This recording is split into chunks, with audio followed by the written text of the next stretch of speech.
예, 오늘의 증시 브리핑 시작하겠습니다. 키워드 정리해보면 금리가 아무래도 올라가 있는 상태다 보니까 부담이 되고 하락 종목이 많을 수밖에 없는 그런 환경이 됐고, 이제 그렇지만 이제 엔비디아가 이제 급등을 하면서 반도체주들을 끌어올리는 그런 역할을 했죠. 그러니까 지수 낙폭을 좀 제한하는 그런 역할을 했고, 반면에 이제 저 PBR주들은 종목들별로 좀 엇갈리는, 그러니까 차별화 장세가 나타나기 시작하는 이제 그런 모습을 보였고요.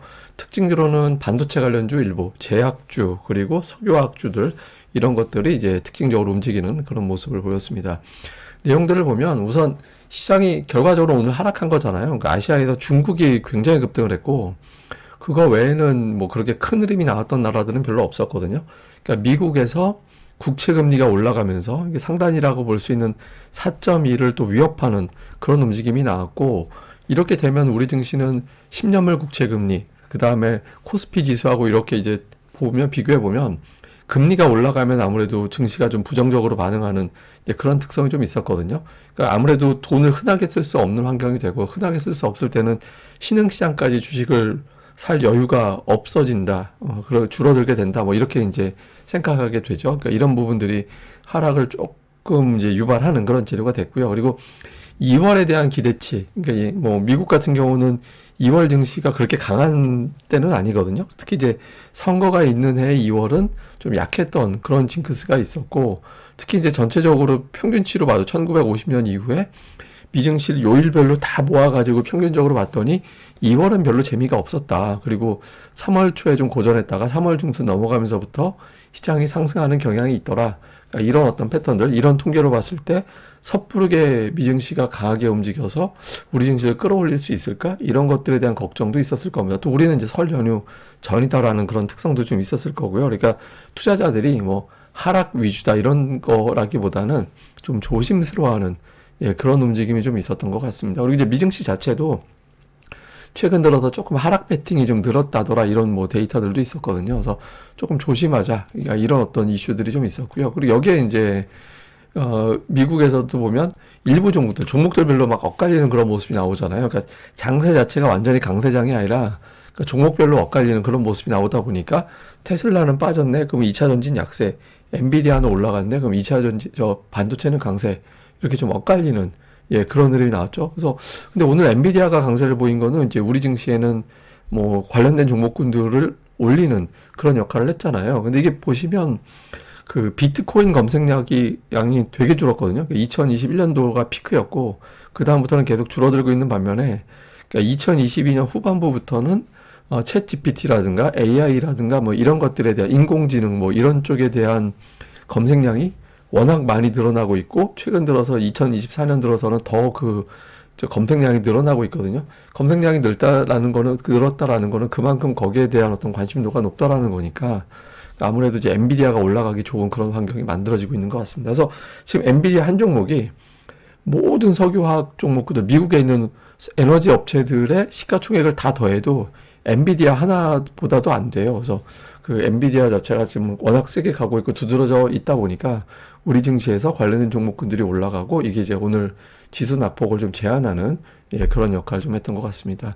그다음에 이제 주목해 볼 만한 몇 가지 뉴스도 있었는데, 이제 코스닥도 밸류업 프로그램을 적용한다라는 보도가 나왔거든요. 근데 이거 어떻게 할지는 모르겠어요. 왜냐면 코스닥 자체가 PBR이 뭐 1.0배 아래에 있는 기업들이 몇 개 없잖아요. 그러니까 이걸 어떤 형태로 구현할지 모르겠는데, 어쨌든 이게 왜 문제가 되냐면, 밸류업이라는 거는 제가 계속 말씀드렸지만, 외국인 지분율이 굉장히 높은 기업들이 대상이었잖아요. 금융주 막 70% 넘는 지분율이 있는 기업도 있고, 자동차도 막 50% 이런데, 이 기업들 올라가면 개인들이 좋은 게 아니라 개인들이 투자하는 코스닥에서 돈을 빼서 저쪽으로 넘어가니까 코스닥이 안 좋았잖아요. 그러니까 이거를 또 이제 코스닥도 끌어올릴 만한 뭔가 좀 정책을 내놓겠다라는 거죠. 그래서 이후에 이제 어떤 형태로 전개가 되는지 이것도 이제 조금 코스닥 쪽에서는 좀 관심 있게 봐야 되는 그런 재료가 될 것 같고요. 또 하나는 이제 중국인데, 시 주석이 증권 관계자들 만나가지고 어떤 증시를 어떻게 부양할 건지에 대해서 논의를 할 예정이다라는 거예요. 근데 이게 이제 왜 중요하냐면, 제가 계속 말씀드리지만, 중국 쪽에 외국인들의 자금이 계속 들어가면 위안화가 환율이 떨어지게 되고 원달러 환율이 떨어지는 그런 결과를 유발하게 되거든요. 그러니까 오늘 중국 증시가 나름대로는 급등하긴 했는데, 무슨 정책 나오면 하루 이틀 급등에다가 계속 꼬꾸라지고 뭐 그런 형태로 나타났었거든요. 근데 이게 만약 연속적으로 올라간다라면 우리 원달러 환율도 좀 1320원 이상 레벨은 좀 부담이 되거든요. 그래서 이하로 내려오는 그런 계기가 될 수도 있어서 중국 증시가 이후에도 계속해서 움직임이 어떻게 나오는지는 좀 체크를 해봐야 될 것 같습니다. 그 다음에 이제 특징주는 오늘 코스피 지수를 보시면 1시 한 40분 때부터 이렇게 좀 쭉 떨어지는 그런 모습이 있었거든요. 근데 코스피 지수하고 비슷한 경로를 보인 게 그 시간대만 놓고 볼 때 기아였어요. 예, 기아가 비슷하게 보였고, 근데 삼성전자를 놓고 보면 삼성전자는 그렇게 크게 코스피 지수에 영향을 줬다 이렇게 보이는 움직임은 아니었거든요. 그러니까 지금 자동차주가 지수에 영향을 줄 정도로 되게 많이 컸습니다. 그러니까 실제로 보면 기아하고 현대차 두 종목의 시가총액이 거의 100조 원 되거든요.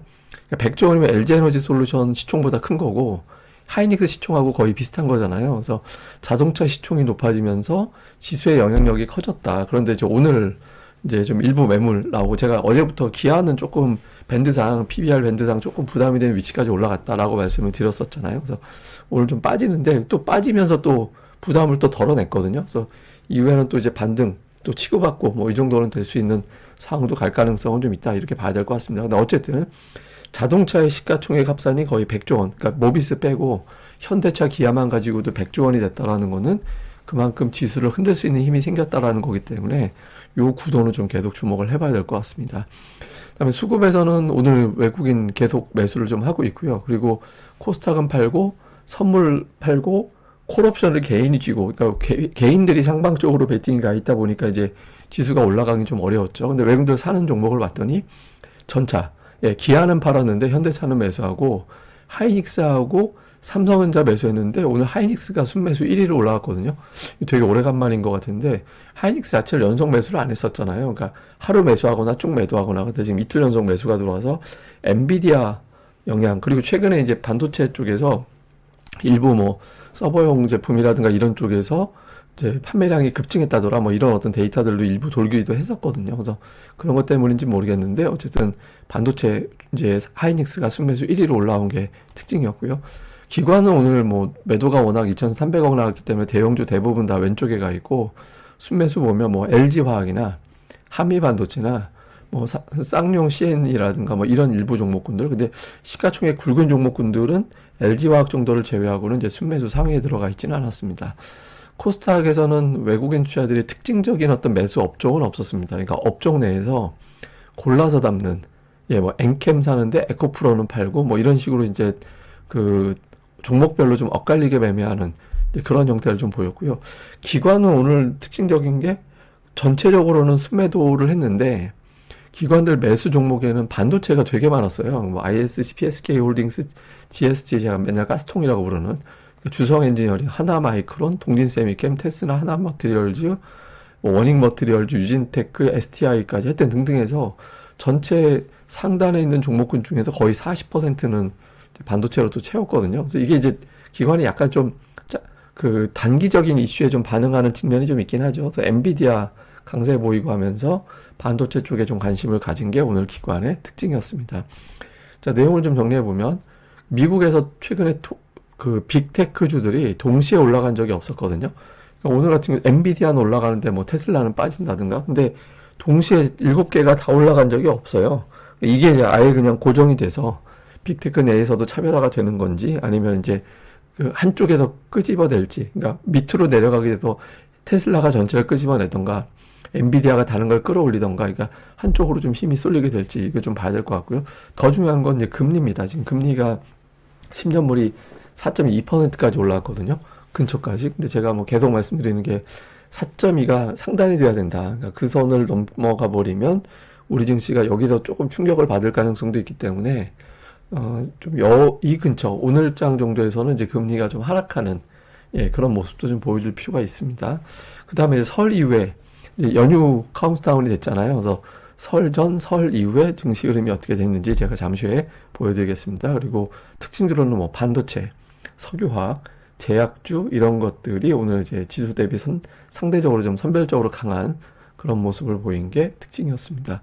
자, 그리고 설 연휴 전후에 이제 봤습니다. 제가 최근 10년, 예, 10년 데이터 봤는데 설 연휴 전에 증시가 요란하게 움직인 사례는 2018년, 2019년 뭐 요때 정도 외에는 또 2022년에 6% 폭락한 적이 있었고 이제 그때 말고는 대부분 다 뭐 0%대에서 움직였어요. 그러니까 설 전에는 조금 조심스러워하는 그런 모습을 보였고 설 이후에는 좀 그 4번 빠지고 6번 올라갔는데 2018년도 이후만 놓고 보면 6번 중에 5번 올랐거든요. 그래서 좀 증시 흐름 자체가 뭐 설 전에는 좀 조심스럽고 이후에는 이제 좀 뭐 빼놨던 또는 쉬었던 매수가 가동이 되면서 마치 연말 연초에 가듯이 그런 형태의 모습을 보였거든요. 그래서 설 연휴에 뭐 통계적으로 보면 굳이 주식을 팔 필요는 없어 보이긴 하는데 어쨌든 뭐 그 사이에 남은 또 변수들이 있으니까 그 변수들도 보면서 그 이후에 계속해서 이제 내용을 또 정리해 나가도록 하겠습니다.